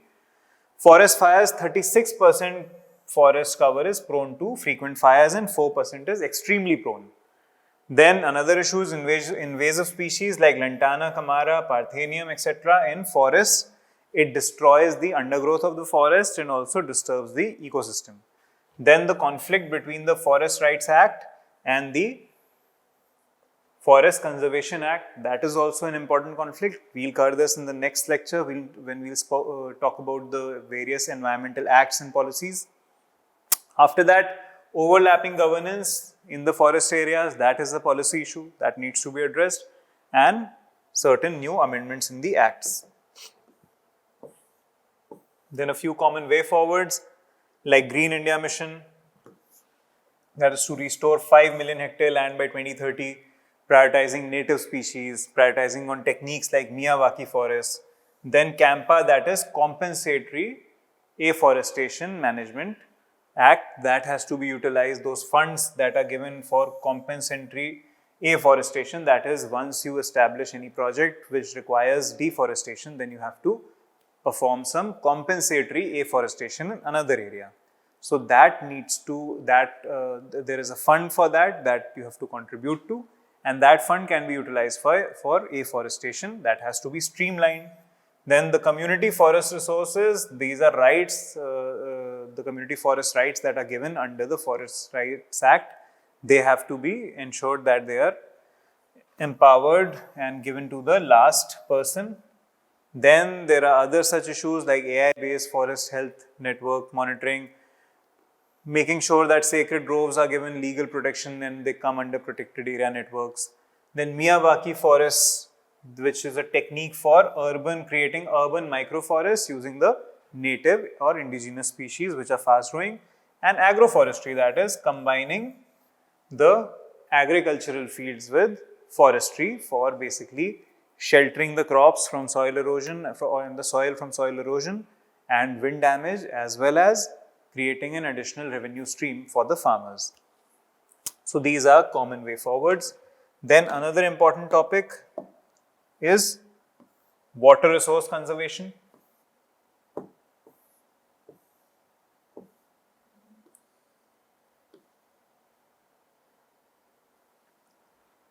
So water resources, India has 4% of the total fresh water in the world, but 18% of the world's population. So again, there is great water stress by default in the country because the total population is way more than the water availability. Per capita water availability is 1486 meter cube per year versus 1816 that was in 2001. So in the last 20 years, it has declined by almost 400 meter cube per year, and water stress threshold that has been established internationally is below 1700 meter cube per capita per year. So we are under water stress if we look at it from a nationwide perspective. India is already water stressed, and 63% of groundwater is used for irrigation and 85% of it is used for drinking water needs. We also know that agriculture consumes about greater than 80% of our fresh water and especially our surface water. So agriculture is the major consumer of our water. Now there are certain data regarding the pollution related aspects of water resources, like how much of sewage we generate, and we treat only 43% of it. 21 states have arsenic in groundwater greater than 10 microgram per liter, and groundwater is depleted in 16% of assessed blocks of our country. 80% of India's water use goes to agriculture, and rivers like Ganga have a very high biological oxygen demand. All these data we have encountered in the previous class, and see how well they can be reused in any question on water resources. Then India has the 4th largest dam network in the world and 14 major rivers with transboundary flow. So these are the various facts regarding water in our country, water availability in our country. Common issues again will remain the same: over extraction of groundwater, especially in areas like Punjab, Haryana, which have the green revolution belts, that is, which have high yielding variety crops and especially of rice. Rice in itself is a water guzzling crop. Why? Because it requires water logging of the soil for it to be transplanted and to be grown. This leads to over extraction of groundwater as well as the over dependence on wheat. Wheat itself requires irrigation during the winter months, but due to absence of monsoon, a lot of groundwater is utilized. So basically all these lead to the over extraction of groundwater, especially in Punjab, Haryana, leading to aquifer depletion for paddy. There are some dark zone blocks multiplying. Dark zone blocks again are those blocks which have very little groundwater left. Then coastal aquifer salinization, basically we spoke about this yesterday, seawater gets intruded into the underground aquifer because of over extraction of groundwater from the overlying area. Then industrial effluents in the rivers, the agricultural runoff, 57% of untreated sewage, all these are issues that can be addressed for water scarcity. Then interstate disputes, flood irrigation dominating versus drip and sprinkler is going only for 10%. So all of these are the key issues which hamper water availability. Even in cities, there is zero-day crisis. For example, South Africa, Cape Town in 2018 had a 0 day. Basically, 0 day means where there was zero water on that day available to a region. So Cape Town faced this 0 day crisis where water just finished up in all its reservoirs as well as all its supply chain. So this is important. Few way forwards that we need to inculcate. Firstly, the Jal Shakti Abhiyan, basically catchment area treatment of water. We have to treat water specifically across the catchment. One catchment is basically the area which collects water and from all its basin, from its watershed, and collects it in a single spot, and from where water flows into the river. So this is a single catchment. And we have to conserve water at a catchment level. That is very important. Jal Shakti Abhiyan focuses on that. Then Atal Bhujal Yojana, that is focusing on conserving groundwater, especially in certain overexploited groundwater states. Then Namami Gange, we spoke about yesterday, which focuses on sewage treatment, Ganga village, Ganga gram, tributary management, etc. Then micro irrigation under PM Krishi Sinchai Yojana, that is per drop more crop component of it. Apart from that, national water policy has to be finalized. We have to decentralize groundwater governance to states, wastewater reuse policies needed, and we have to ensure that river basin authorities are integrated together so that the whole basin can be managed together. So this is the way forward for all these issues. Now we move on to soil conservation and soil resource conservation here. Basically, soil, again we know it's a non-renewable resource. On human time scale, 1 centimeter of topsoil takes 1000 years to form. So this kind of a data is very important to and useful in any question on soil basically. India's soil supports 17% of world food production with 2.4% of land, and soil organic carbon is central to climate regulation, food security and biodiversity. So this is about soil. Soil needs to be understood in some data as well. 146.8 million hectare of India's land has been declared degraded. 5,000 million tons of soil is lost per year, that is eroded. 8.4 million hectare of India's soil and land is waterlogged. 31% of India's land is under degradation. India has committed to restore 26 million hectares of this degraded land by 2030 under the Bonn Challenge of UN Convention to combat desertification, and from that 9.8 million hectares has been restored between 2015 to 2023. So anything regarding soil, all these data will form the backbone of your introduction and your answer. Next, certain common issues, again, like the data reflects, water erosion or soil erosion is a big issue. Runoff from degraded slopes, overgrazing, deforestation, all these are major aspects. They also contribute to issues of landslides. Then 19% of the gross storage capacity of reservoirs has been lost. Why? Because of this excess sediment or excess soil cover being eroded and getting deposited within these reservoirs of dams. Chemical degradation of soil is also increasing because of overuse of nitrogen fertilizers, which is leading to soil acidification. Pesticide residue is changing the soil microbiome and leading to its collapse, and heavy metals from industrial effluents are leading to, again, soil pollution. Then salinization and waterlogging of soil due to over-irrigation is a major issue. Then lack of the loss of soil organic carbon, basically the land use changes from forest to agriculture, tilling, pollution, etc. They lead to the loss of organic carbon in the soil, which is important for soil fertility and also for storing or sequestration of carbon. Then high urbanization rate in India. India is getting paved faster, twice faster than the population growth, and loss of productive agricultural land is taking place. So what is the way forward here to save on soil resources? Number one, PM Krishi Sinchai Yojana and watershed development, basically in situ soil moisture conservation using contour bunding, mulching, etc. You must have read in your agriculture. Then soil health cards need to be made, which were launched in 2015. Basically, they recommend specific things to reduce the over fertilization. That has to be scaled up. Then Paramparagat Krishi Vikas Yojana, that is focusing on organic farming, natural farming, zero budget farming, that is lesser and lesser use of chemical inputs and non-natural inputs. Phyto remediation, we spoke about yesterday, the land degradation neutrality targets, all these have to be met. Agroforestry and conservation agriculture, integrated farming system where multiple streams of income can be given to a farmer rather than just depending on cropping.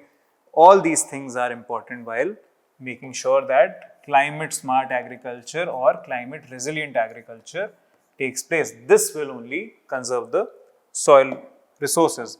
We also have to ensure that less and less of tillage is occurring on the soil, because more tillage disturbs the soil and leads to the loss of its qualities.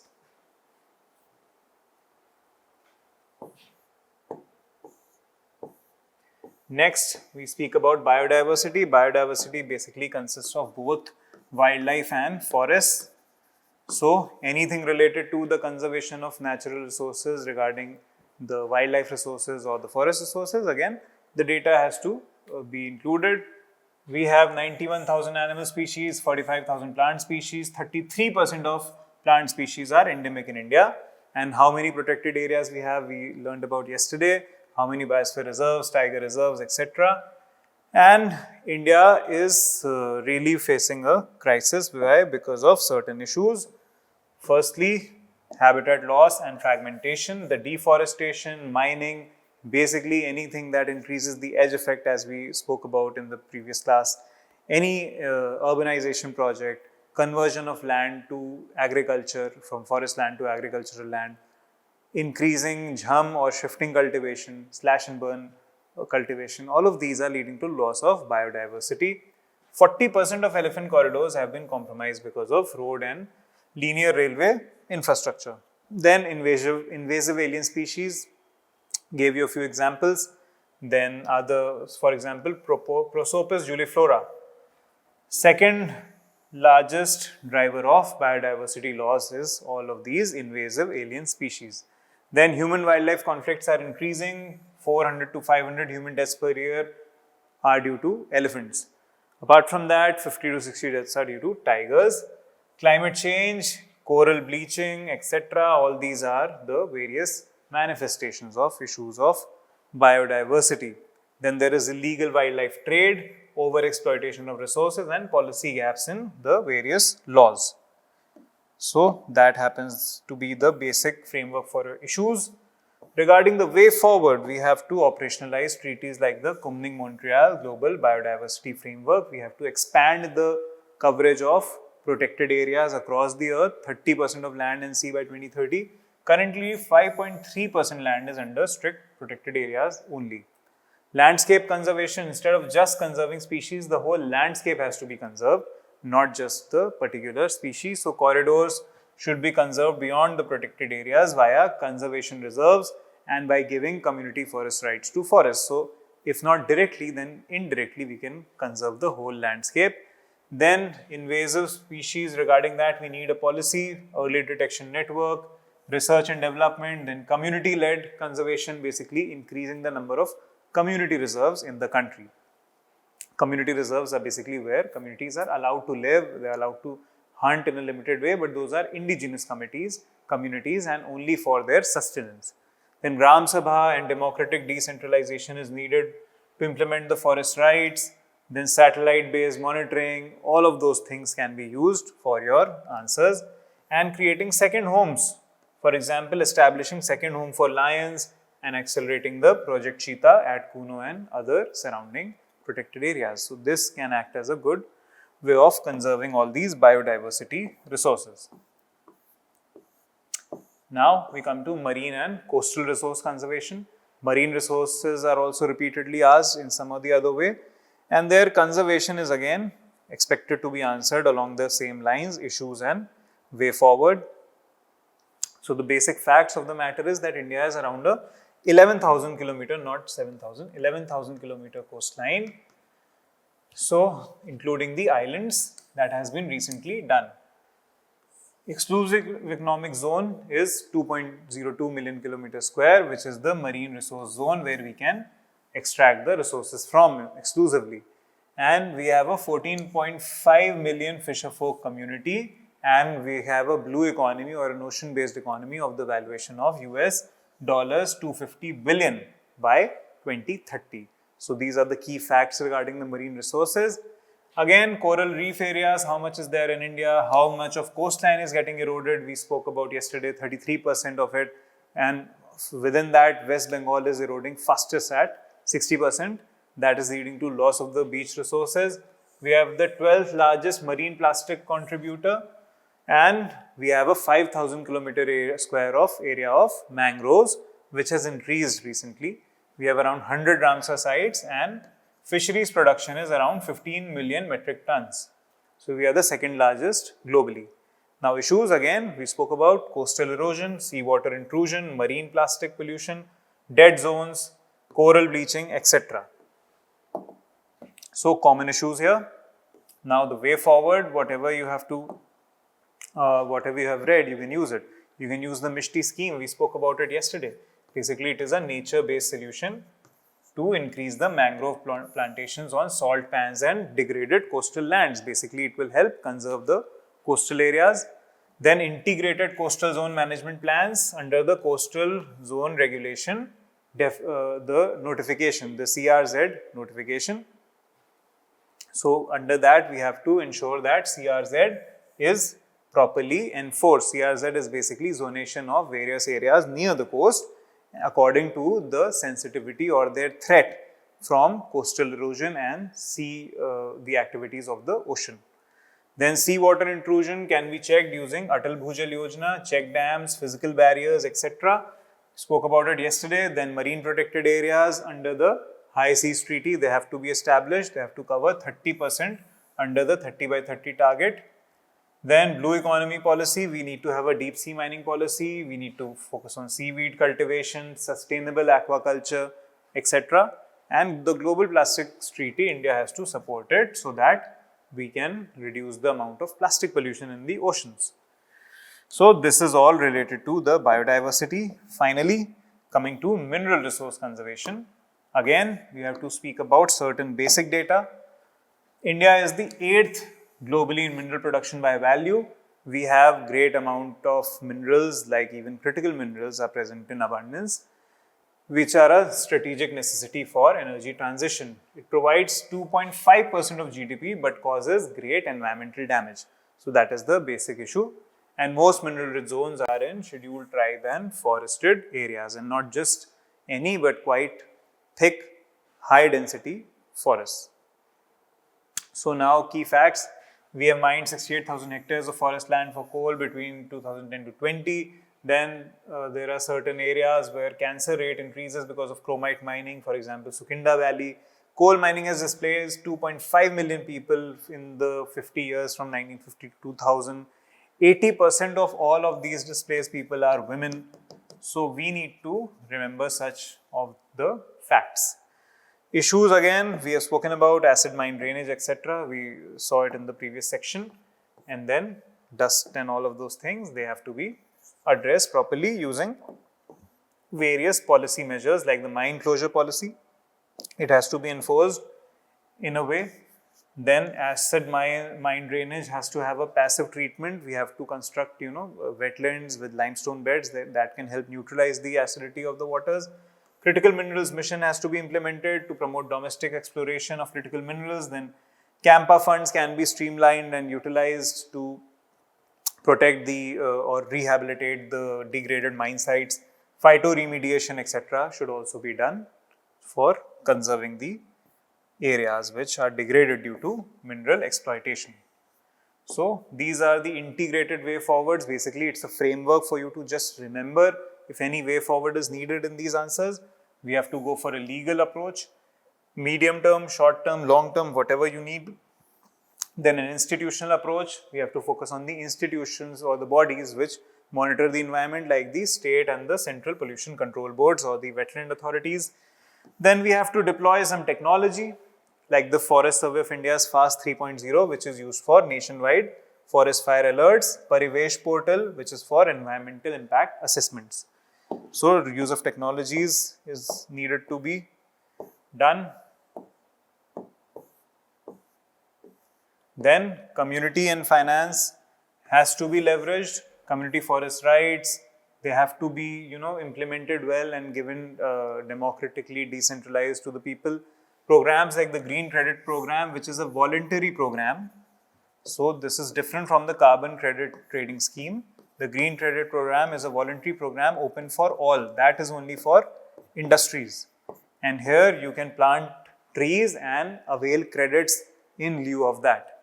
So basically it can help improve afforestation in the country. Then district mineral foundations, they are basically DMFs established under the PM Khanij Kalyan Yojana, which is a government scheme that provides funding to these bodies for welfare of the region where mining is being done.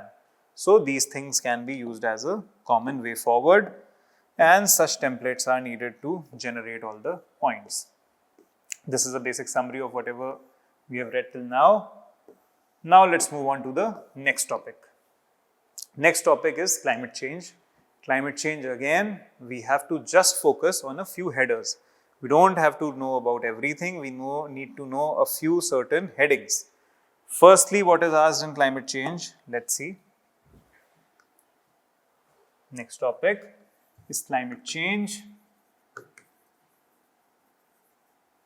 We have to prepare a few headings. Number one, the impact of climate change. But impact on what? Sometimes UPSC tends to ask impact on a particular resource. For example, impact on water resources, impact on Himalayan glaciers, impact on cryosphere, etc. Apart from that, what can be asked is impact on India. So what is the impact on India? And in India, they have already asked one on Himalayas, other on the coastal areas. So specific impact on a specific region as well, that can be asked. Along with that, sometimes UPSC might ask symptoms or evidences of climate change. So these have to be focused upon. Number three, what can be asked is regarding the cryosphere. The cryosphere forms an important aspect whenever climate change questions are asked. Cryosphere is highly utilized, like the Arctic and the Antarctic. One year they asked what is the difference in the impact of climate change on Arctic and Antarctic, and that means you need to have a clear conceptual understanding of the topic. Apart from that, certain other things may be asked regarding the topic of global warming. So climate change subtopic is global warming or greenhouse effect. From global warming, what can be asked is number one, the causes of global warming or the sources. Number two, the adverse effects.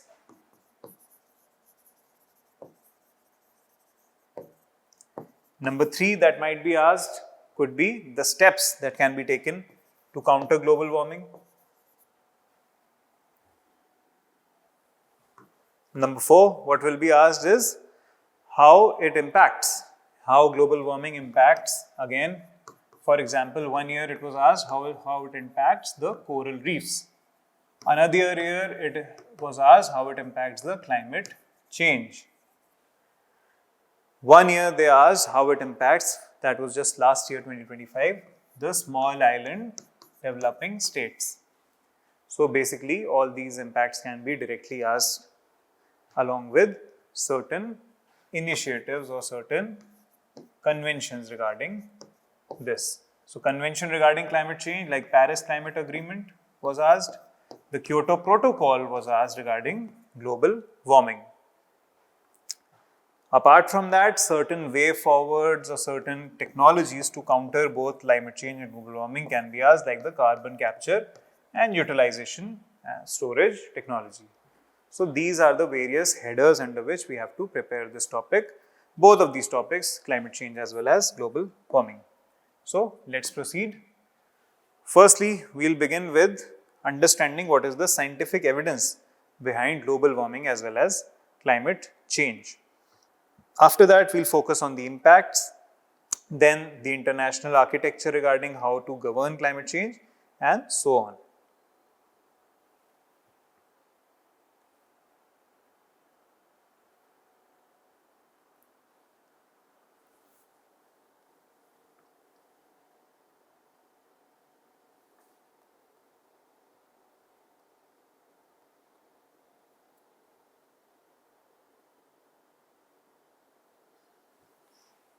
So, we'll look at the scientific evidences that have come in news recently. For this, we have to use certain resources like the IPCC Assessment Report 6. They can be used to give the data. Apart from that, World Meteorological Organization, UNFCCC, all these are legitimate sources for giving the data. We've compiled all the data and kept it for you. You don't have to mug up anything from anywhere else. Just use this. You are done. You are good to go. So, first indicator of temperature rise is that the earth is warmed by 1.1 degrees since 1850. That is the IPCC data. And a temporary 1.5 degrees centigrade overshoot is expected by 2030. 2024 was the hottest year on record. This is the biggest evidence. Number two, the carbon budget and the CO2 amount in the atmosphere, it has crossed 400 ppm a few years back. Doubling the CO2 will lead to 2.4 to 4 degrees centigrade of warming more than the current levels. Only 500 gigaton CO2 remains for 50% chance of limiting to 1.5 degrees centigrades. And human influence has been termed unequivocal by the IPCC report. Third, glaciers in cryosphere. Himalayan glaciers are retreating. For example, the Gangotri glacier is retreating at 20 meters per year a few years back. Today, it is at around 38 meters per year.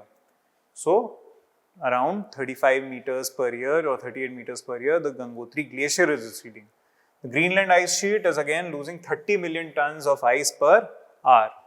So, all these things, they act as great evidences as to how the ecosystem is being disturbed of the cryosphere.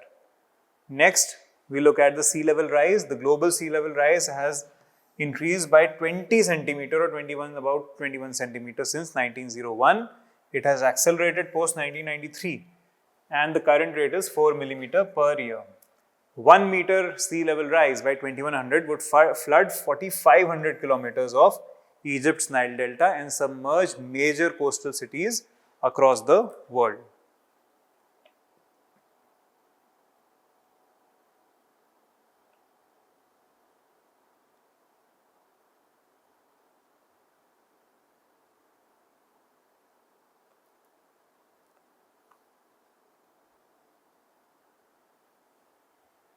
Next, moving on to other indicators and other evidences, we look at the changes in the ocean. We have seen some of this data. Oceans absorb 90% of excess heat and sea surface temperatures have become more than 0.9 degrees centigrades above the previous levels. Ocean pH has been reducing. It is becoming more and more acidified from 8.2 to 8.1 and this acidification rate is 10 times faster than any changes that occurred in the last 55 million years. So all of the 25 to 30% of mangroves, sungrasses, etc. have been lost since 1970. For India-specific climate change indicators, we can see record heat waves in 2022-24, cyclones like Biparjoy, Himachal Pradesh flash floods, Sikkim flash floods, coffee shifting from Wayanad to higher altitudes. So we spoke about this yesterday, that there are certain impacts of climate change on biodiversity, like the shifting of the vegetation from a lower altitude to higher altitude. Why? Because lower altitudes are becoming warmer and the plants cannot survive there. Then wheat productivity has been declining, and 2023 was the driest year for global rivers in the last 33 years. So all such data acts as great indications. Then global warming is a subset of climate change. While global warming is narrower, climate change is a broader term, and that needs to be understood by the candidates. Next, impacts of climate change. So one, we look at the stakeholders like agriculture, vulnerable sections and women, the migrants. For example, we look at it from a very stakeholder perspective and break it down into as many stakeholders as we can. So for in the case of agriculture, 15 to 18% income reduction, up to 20 to 25% in unirrigated areas. 86% plus farmers faced extreme weather events in the last 5 years, and adoption barriers are small land holdings and high costs. So we have to look at the impact on each stakeholder. For example, on vulnerable section, 80% of climate displaced are women, and women are, and you know, the agricultural trend is that feminization of agriculture is also taking place. So any negative impact on agriculture leads to negative impact on women. Also on the tribals, because 40% of their land is in high biodiversity areas which are most affected by climate change. So even tribals are quite affected.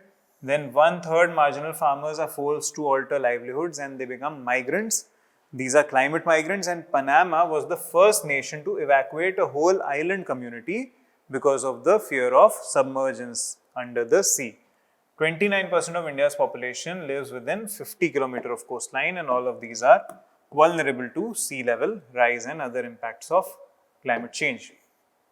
Then we look at the impact on various resources and natural components of the environment. For example, on water resources, the ocean temperatures are up, hotspots are greater than 2 degrees centigrade, they're becoming more acidified, as well as 23 was the driest year for rivers. So all these data, they can be reused again in these answers.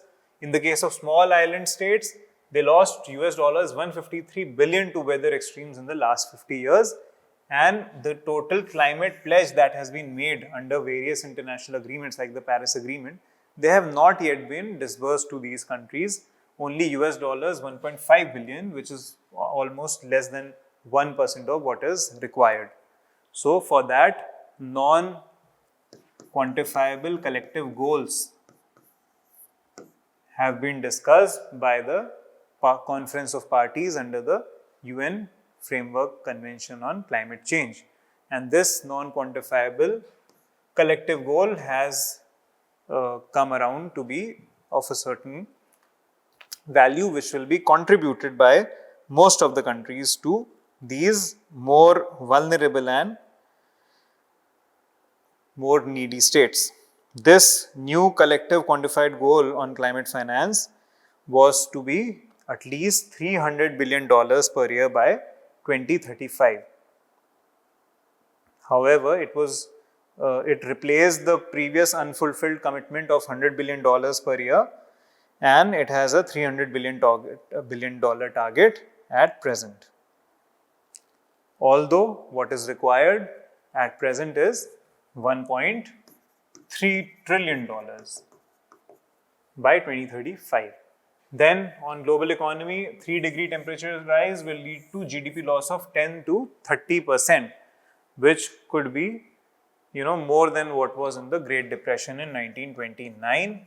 Most of the infrastructure in prime economic zones occur in the coastal areas like ports and market towns. They will be at risk. In terms of biodiversity, 36% of terrestrial animal habitats may face extreme climate events by 2085, and mass extinction could be accelerated. We are in the middle of the 6th mass extinction according to various scientists.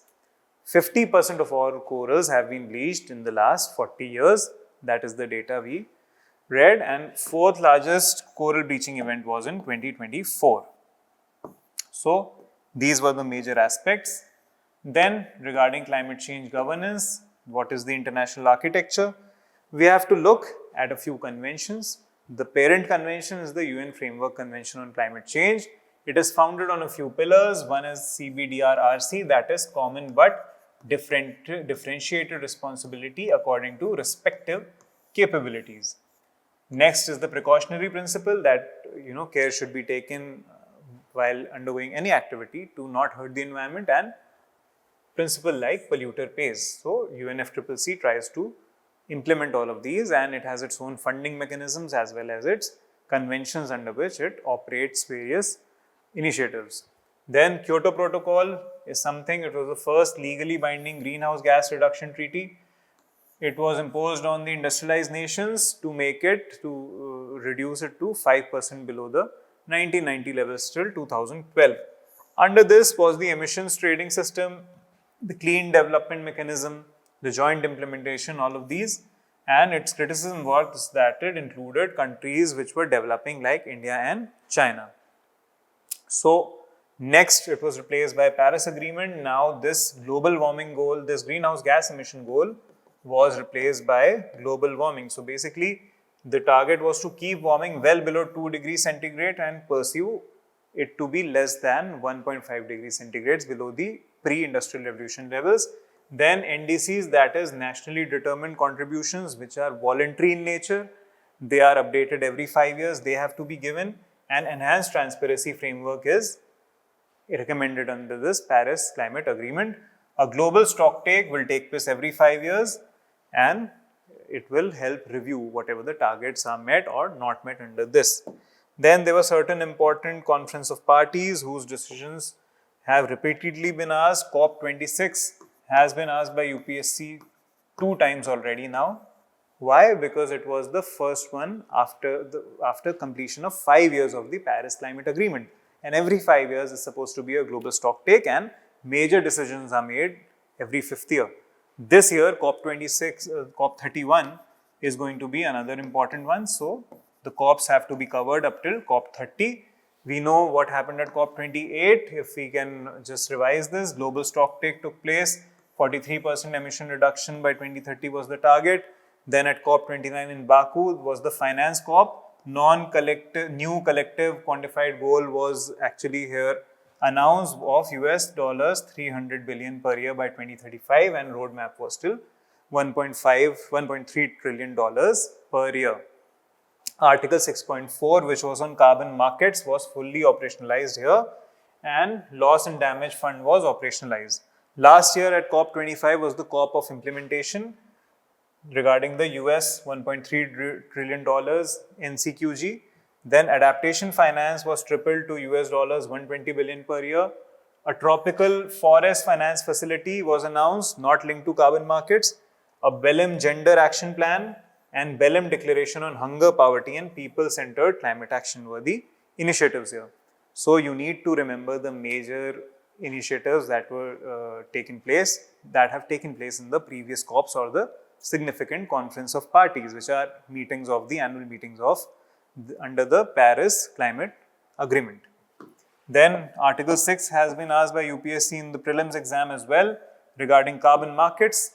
So what basically it says, Article 6.2, direct bilateral trade between countries regarding the carbon emissions and carbon credits.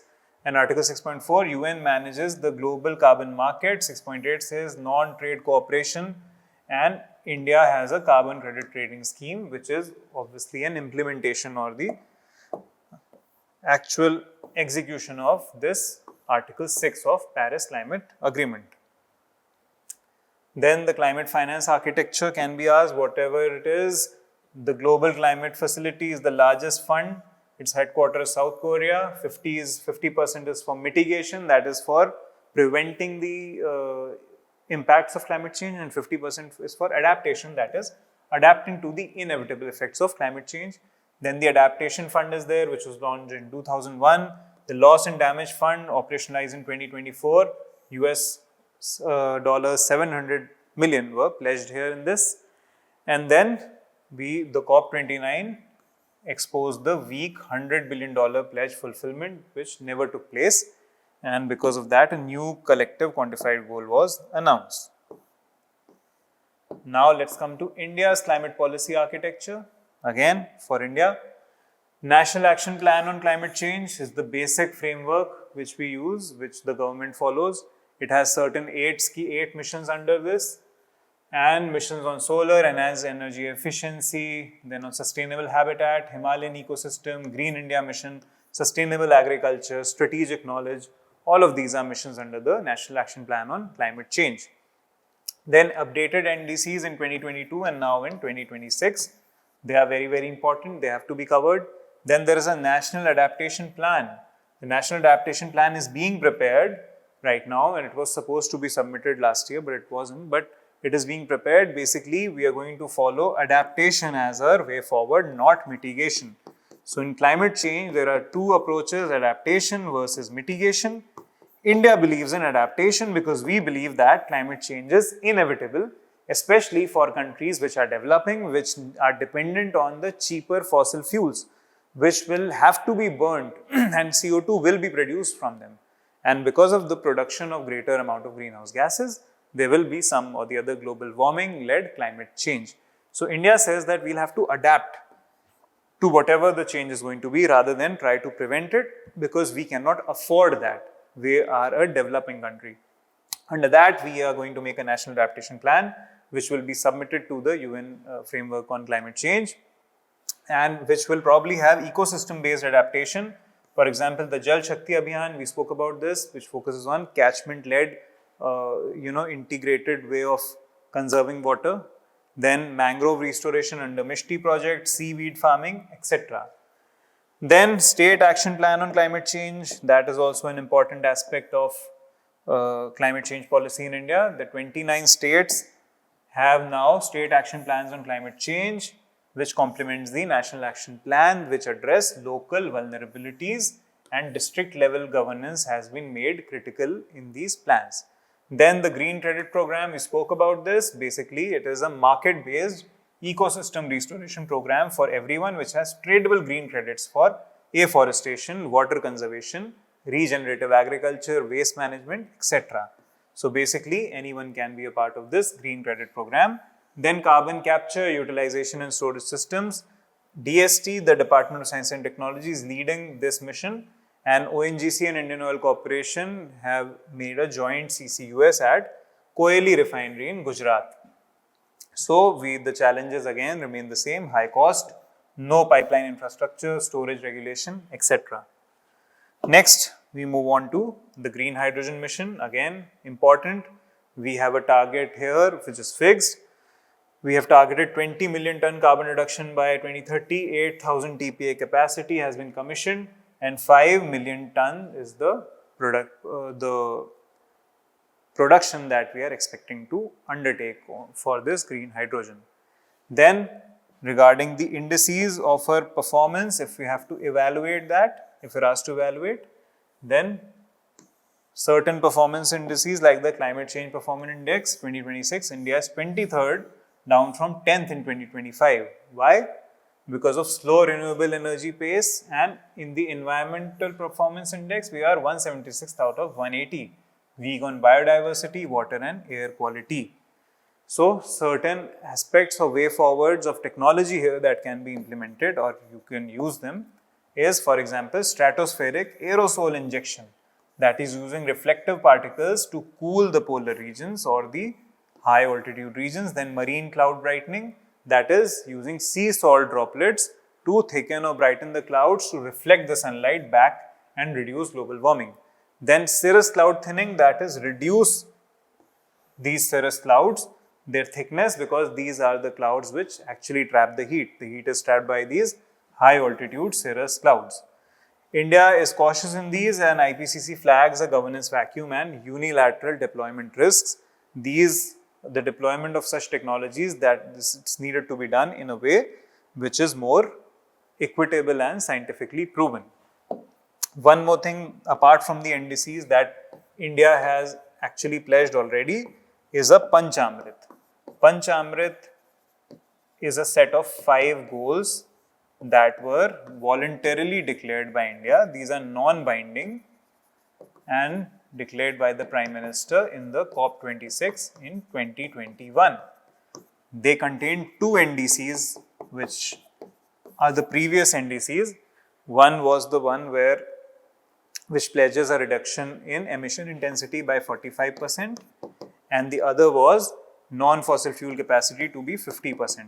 Apart from that, we have pledged to become net zero. That is, overall, the carbon emissions from a country will be not zero, but they will be offset by the carbon sequestration by 2070. Another goal is to add 1 billion ton of carbon sink and 500 gigawatts of renewable energy. So, all these are the Panchamrit goals which are different and separate from the NDCs. NDCs are binding commitments which have to be followed and which are reviewed. Panchamrit is just a declaration for us. Mission Life is also a part of Panchamrit, was declared in the same event. Life is Lifestyle for Environment, which was declared by the Prime Minister to act as a behavioral change campaign. That is, we are going to undertake behavioral change in the people across the world and especially in our country so that we can become more responsible towards the issues of climate change. So, these were the topics from the topic of climate change that have to be prepared for in advance for your mains exam. So, today's lecture we covered topics of conservation of natural resources as well as climate change, the causes, the effects, etc. You see, all of these topics are interlapping and we are constantly relying on what we have learned in the previous lecture as well as the previous topic to interlink the issue. The questions that are being asked are not isolated questions, they are actually in an X plus Y format where a topic X is being asked in an interlinked way with topic Y. What we need to understand is how to break down the keywords of X and Y, how to generate points from that, how to generate the subheadings, subheading 1 and generate points, subheading 2 generate points, make a diagram or a map of whatever is asked, and with an effective introduction and a forward-looking conclusion, just conclude the answer. So basically, our target right now is to focus on writing a good answer and to have fodder for writing those answers. We try to cover things from a PYQ perspective. We have tried to break down the topic in the way that it is asked in the previous year questions and focus on those things more in a disproportionate way which are highly repeatably asked. So that is our motto going forward also, that we will just be using the PYQs as an anchor and use latest data, evidences and whatever theories that we have learned to substantiate the arguments. Structuring is going to be your best friend, and condensation of all these topics into short notes and all of these facts into your short notes for last minute revision is going to be the target of this whole exercise. The one who has the best short notes, who has the best condensed notes, especially for topics of GS3, is going to score the best, and also one who is able to predict the topics in the most effective way. Prediction just requires a lot of PYQ analysis and an analysis of certain current affairs. If you are updated with the current affairs, if you are updated with the PYQs, then higher chances of you hitting a question are there. So hopefully you had a good and enriching session, and we'll see you in the next class. Thank you.